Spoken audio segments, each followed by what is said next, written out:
अपनी व्यक्तिगत विभिन्नताएं चल रही थी। तो व्यक्तिगत विभिन्नताओं के अंदर हम बात करते हैं विशिष्ट बालकों की। तो विशिष्ट बालकों में हमने देख लिया इससे पहले अपने जहां से हमने क्लास खत्म की थी वहीं से शुरू कर रहे हैं। तो सबसे पहले हमने बाल अपराधी बालक देखे थे कि कौन कौन से होते हैं, बाल अपराध का जनक कौन होता है वो देख लिया। तो आज बात करेंगे हम सृजनशील बालक या सृजनात्मकता की। किसकी? सृजनशील बालक या सृजनात्मकता, एक ही बात है। तो इससे संबंधित कुछ महत्वपूर्ण तथ्य हैं, पहले वो देख लेते हैं। उसके बाद इसका सामान्य परिचय क्या होता है, इसकी परिभाषाएं क्या होती हैं वो देखेंगे। तो सबसे पहले मैं बात करूंगी सृजनशील शब्द की उत्पत्ति कहाँ हुई है, कहां से हुई है, यानी कि सृजनशील जो शब्द है उसकी उत्पत्ति कहां से हुई है। सीधा पूछ ले कि सृजनशील शब्द की उत्पत्ति कहां से हुई है, तो कहां से हुई है? अंग्रेजी भाषा के क्रिएटिविटी शब्द से हुई है। कहां से हुई है? अंग्रेजी भाषा के क्रिएटिविटी शब्द से हुई है, जिसमें क्रिएट क्या है? क्रिया है, जिसका शाब्दिक अर्थ क्या होता है? शाब्दिक अर्थ क्या होता है? क्रिएट का निर्माण करना या बनाना होता है। नेक्स्ट बड़ा इंपॉर्टेंट क्वेश्चन होता है कि सृजनशील बालकों के लिए सबसे उपयोगी विधि कौन सी है। सृजनशील बालकों के लिए सबसे उपयोगी विधि कौन सी है? तो अपना आंसर क्या रहेगा? मस्तिष्क उद्वेलन विधि। अपना क्या रहेगा? आंसर रहेगा कि सृजनशील बालकों के लिए सबसे उपयोगी विधि कौन सी है, तो कौन सी रहेगी? मस्तिष्क उद्वेलन विधि रहेगी। नेक्स्ट मैं बात करूं तो अपना जो मस्तिष्क उद्वेलन जो विधि है, इस विधि का प्रतिपादक पूछे तो कौन रहेगा? एलेक्स आर्सब्रन। कौन रहेगा? एलेक्स आर्सब्रन रहेगा। नेक्स्ट जो मस्तिष्क उद्वेलन विधि है, इसका शाब्दिक अर्थ क्या होता है? तो इसका शाब्दिक अर्थ क्या होता है? मस्तिष्क में नए विचारों व संपर्कों का क्या करना? निर्माण करना ही मस्तिष्क उद्वेलन विधि का क्या होता है? शाब्दिक अर्थ होता है। नेक्स्ट सर्जन शास्त्र का पिता किसे माना जाता है या किसे कहा जाता है? तो किसे कहा जाता है? गाल्टन को कहा जाता है। लाइन टू लाइन क्या है? बड़े इंपॉर्टेंट क्वेश्चन बनते हैं जो सृजनशील बालक होते हैं उनसे संबंधित कि सृजनशील शब्द की उत्पत्ति कहां से हुई है, तो अंग्रेजी भाषा के क्रिएटिविटी शब्द से हुई है। या पूछ ले कि क्रिएट शब्द का शाब्दिक अर्थ क्या होता है, तो निर्माण करना या बनाना होता है। फिर पूछ ले कि सृजनशील बालकों के लिए सबसे उपयोगी विधि कौन सी होती है, तो अपना आंसर क्या रहेगा? मस्तिष्क उद्वेलन विधि रहेगा। उसके बाद मस्तिष्क उद्वेलन विधि का प्रतिपादक पूछे तो कौन रहेगा? एलेक्स आर्सब्रन रहेगा। नेक्स्ट अपना जो मस्तिष्क उद्वेलन विधि है उसका शाब्दिक अर्थ क्या होता है, तो मस्तिष्क में नए विचारों और संपत्तियों का निर्माण करना होता है। उसके बाद पूछे कि सर्जन शास्त्र का पिता कौन होता है, तो कौन रहेगा? अपना आंसर गाल्टन होता है। नेक्स्ट क्या है कि नई वस्तुओं के निर्माण करने की योग्यता व क्षमता की क्या कहलाती है? सृजनात्मकता कहलाती है। यह बात किसने कही है? जेम्स ड्रेवर ने कही है। नेक्स्ट एक बालक जो कि घर की पुरानी टूटी फूटी वस्तुओं से नई वस्तुओं का निर्माण करता है, सृजनशील बालक कहलाता है। क्या कहलाएगा? सृजनशील बालक कहलाएगा। नेक्स्ट सृजनशील बालकों में अवधान क्षमता क्या पाई जाती है? अधिक पाई जाती है। नेक्स्ट सृजनात्मकता को रचनात्मकता या विधायकता भी कहते हैं, यानी सृजनात्मकता होती है उसको रचनात्मकता या विधायकता के नाम से भी जाना जाता है। नेक्स्ट सृजनशीलता का विकास। सृजनशीलता का विकास बाल्यावस्था से क्या होता है? प्रारंभ होता है। नेक्स्ट कहता है अपना कि सृजनात्मकता की सर्वाधिक क्षमता किशोरावस्था में पाई जाती है, यानी किशोर सृजनात्मकता का प्रारंभ तो कहां से होता है? बाल्यावस्था से होता है, लेकिन सर्वाधिक किस अवस्था में पाई जाती है? तो वो किशोरावस्था में रहेगी। नेक्स्ट बात करें कि टोरेंस के अनुसार, किसके अनुसार? किस प्रारंभ का होता है? बाल्यावस्था से होता है। सृजनात्मकता सर्वाधिक कहां पाई जाएगी? किशोरावस्था में पाई जाएगी। उसके बाद एक टोरेंस नामक एक मनोवैज्ञानिक हुआ है। ये कौन? टोरेंस नामक एक मनोवैज्ञानिक के अनुसार अधिकतम 30 वर्ष की आयु तक भी व्यक्ति में सृजनात्मकता को विकसित किया जा सकता है। ऐसा किसका मानना है? टोरेंस का मानना है। नेक्स्ट बात करेंगे सृजनात्मकता के तत्व। किसके? सृजनात्मकता के तत्व सीवी गुड के अनुसार। किसने? सीवी गुड ने सृजनात्मकता के कुछ तत्व बताए हैं। तो कितने तत्व बताए हैं? 5। कौन कौन से? धारा प्रवाह। नंबर 1 पे क्या है? धारा प्रवाह। और धारा प्रवाह क्या होती है कि बच्चा किसी भी विषय वस्तु के ऊपर बिना रुके हुए क्या कर सकता है? कि लंबे समय तक बोल सकता है। नेक्स्ट मौलिकता। मौलिकता का क्या अर्थ होता है कि बच्चा किसी विषय वस्तु में क्या कर सकता है, अपनी तरफ से कुछ नया जोड़ सकता है। नेक्स्ट जिज्ञासा, कि जो सृजनशील बालक होते हैं उसे नया नया ज्ञान प्राप्त करने की क्या रहती है, जिज्ञासा रहती है। नेक्स्ट लोचशीलता, लोचशीलता मतलब क्या है, जो सृजनशील बालक होते हैं वो समय परिस्थिति और वातावरण के अनुसार ही अपने आप में क्या करते हैं, सकारात्मक परिवर्तन करते हैं। नेक्स्ट आता है अपना क्या आता है, विस्तारण। नेक्स्ट क्या आता है, विस्तारण। विस्तारण का अर्थ क्या होता है, जो सृजनशील जो बालक होते हैं वे अपनी उपलब्धियों को क्या करते हैं और अधिक बढ़ाते हैं। नेक्स्ट हमने सीवी गुड के अनुसार सृजनात्मकता के तत्व देख लिए। अब देखते हैं गिलफोर्ड के अनुसार कौन कौन से तत्व होते हैं। तो गिलफोर्ड ने कितने तत्व बताए हैं, 5। कौन कौन से, संज्ञान, समृति, संज्ञान और स्मृति। नेक्स्ट अपसारी चिंतन, नेक्स्ट अभिसारी चिंतन और मूल्यांकन। ये किसके अनुसार है, गिलफोर्ड के अनुसार।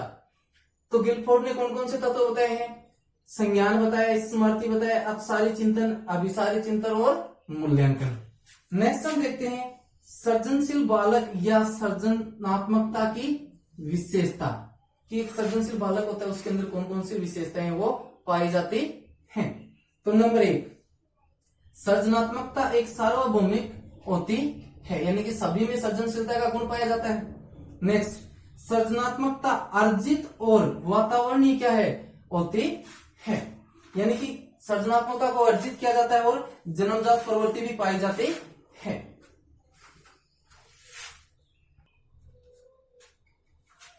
नेक्स्ट क्या है कि प्रत्येक सृजनशील बालक प्रतिभाशाली होता है, लेकिन प्रतिभाशाली बालक सृजनशील हो ऐसा होना जरूरी नहीं है। यानी कि जो सृजनशील बालक होते हैं, जो प्रत्येक बालक क्या होगा, प्रतिभाशाली होगा, लेकिन प्रतिभाशाली बालक होने का मतलब ये नहीं है कि उसमें सृजनशीलता का गुण है। नेक्स्ट सृजनशील बालकों में अपसारी चिंतन पाया जाता है। नेक्स्ट इनमें मौलिकता और जिज्ञासा प्रवृत्ति अधिक पाई जाती है, यानी जो सृजनशील बालक होते हैं उनमें मौलिकता और जिज्ञासा की प्रवृत्ति वो क्या है, अधिक पाई जाती है। नेक्स्ट ये कौन, सृजनशील बालक, ये अपनी गलतियों को स्वीकारते हैं और उनमें सुधार करने की क्या रखते हैं, योग्यता रखते हैं। नेक्स्ट ये कार्य को क्या देते हैं, अधिक महत्व देते हैं। नेक्स्ट जो सामाजिक परिवर्तनों को सबसे पहले स्वीकार करते हैं, जो सृजनशील बालक होते हैं वो समाज के अंदर जो परिवर्तन होते हैं उन परिवर्तनों को सबसे पहले क्या करते हैं, स्वीकार करते हैं। नेक्स्ट इनमें आत्म प्रेम, आत्म अभिमान और सकारात्मक अभिप्रेरणा अधिक पाई जाती है। नेक्स्ट हम बात करते हैं सृजनात्मकता का मापन। नेक्स्ट क्या देखते हैं, सृजनात्मकता का मापन, कि भी किसने सबसे पहले सृजनात्मकता का मापन किया। तो नंबर 1 कि सृजनात्मकता का सर्वप्रथम मापन गाल्टन के द्वारा किया गया। किसके द्वारा किया गया, गाल्टन के द्वारा। कि सृजनात्मकता का मापन सर्वप्रथम किसके द्वारा, गाल्टन के द्वारा किया गया। नेक्स्ट भारत में सर्वप्रथम सृजनात्मकता का मापन किसने किया, भारत में किसने किया, तो बार्कर व मेहंदी द्वारा। नेक्स्ट सृजनात्मकता मापन में धारा प्रवाह, मौलिकता, जिज्ञासा, नमनीयता और विस्तारण को क्या किया जाता है, आदि का अध्ययन किया जाता है।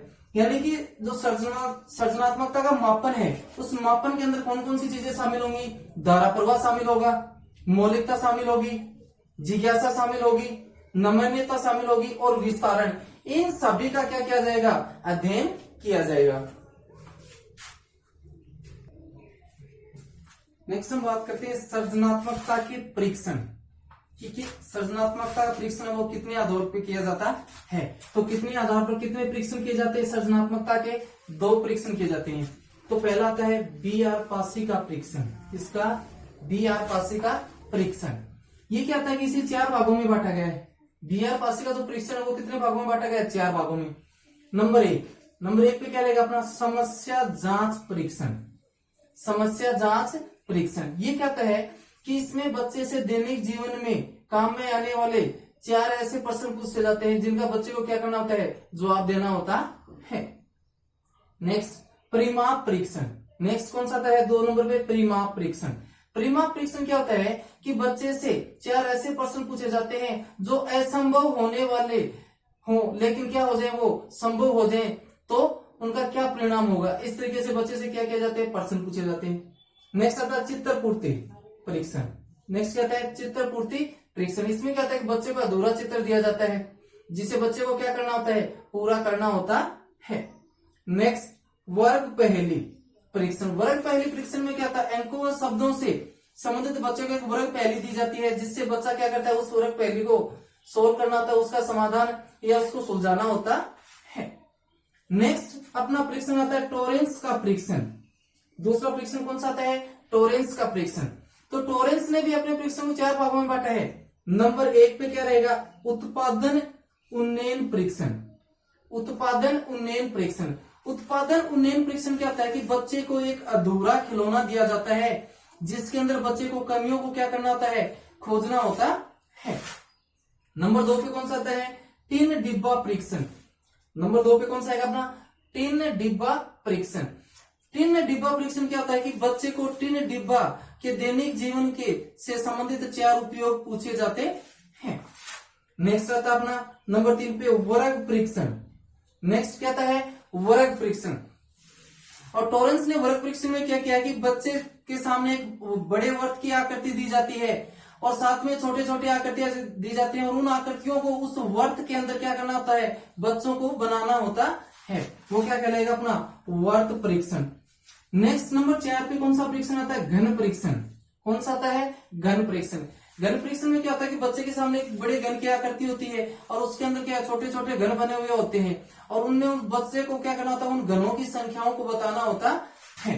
तो ये अपने क्या हुए, सृजनात्मकता से संबंधित परीक्षण। 2 परीक्षण होते हैं, कौन कौन से, बी.आर. पासा का परीक्षण, वो देख लीजिए जिसके 4 भाग होते हैं। उसके बाद टोरेंस का परीक्षण। टोरेंस ने भी अपने परीक्षण को 4 भागों में बांटा है।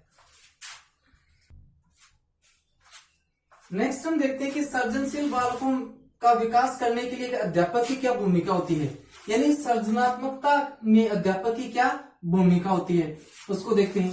तो नंबर 1 पे क्या रहेगा अपना कि अध्यापक के द्वारा छात्रों को सृजनशील कार्य करने की क्या देनी चाहिए, स्वतंत्रता प्रदान करनी चाहिए। नेक्स्ट अध्यापक के द्वारा सृजनशील कार्यों में छात्रों का सहयोग करना चाहिए।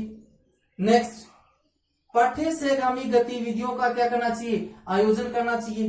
नेक्स्ट समय समय पर विद्यालय में रचनात्मक कार्यों से संबंधित शिविर लगवाने चाहिए। किससे संबंधित, रचनात्मक कार्यों से संबंधित विद्यालय में क्या करने चाहिए, शिविर लगवाने चाहिए। नेक्स्ट और लास्ट क्या करना कि समय समय पर छात्रों को सृजनशील व्यक्तियों से क्या करवाना चाहिए, प्रत्यक्ष रूप से मिलाना चाहिए।